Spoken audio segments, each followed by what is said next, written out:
جب جاپان کا پروفیسر نہج البلاغہ پڑھ کر بدل گیا۔ یہ جاپان ہے، کیوٹو کی ایک خاموش رات، ایک کمرہ، ایک میز، ایک چراغ کی مدھم روشنی اور ایک غیر مسلم پروفیسر جو ایک ایسی کتاب پڑھ رہا ہے جو دلوں کو بدل دیتی ہے۔ وہ نہ شیعہ ہے نہ مسلمان، لیکن آج وہ نہج البلاغہ کے اوراق میں گم ہے، بالخصوص ایک خط نمبر 31۔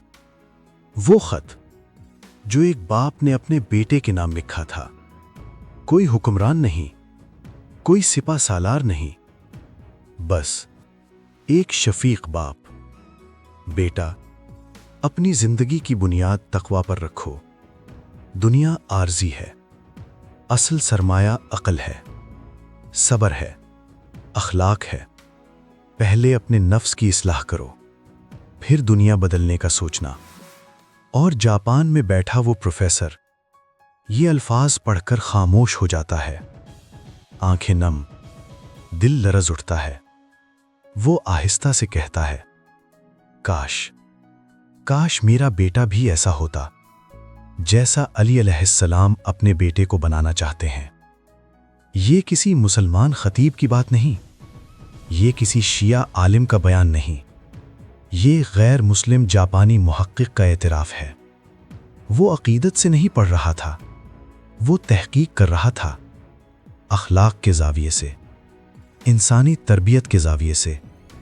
اور وہ اس نتیجے پر پہنچا کہ یہاں جبر نہیں، خوف نہیں، یہاں محبت ہے، حکمت ہے، بصیرت ہے۔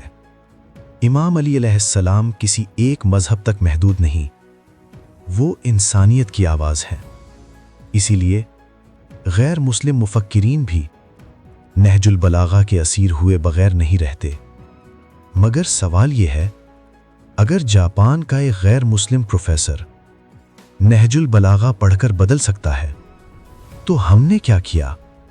کیا ہم نے نہج البلاغہ کو پڑھا؟ کیا ہم نے خط نمبر 31 اپنی اولاد کی تربیت کا حصہ بنایا؟ یا ہم صرف نام کے شیعہ ہیں؟ مولا علی علیہ السلام کو صرف مانا نہیں جاتا، مولائے کائنات کو پڑھا جاتا ہے۔ اور جو علی علیہ السلام کو پڑھ لے وہ بدل جاتا ہے۔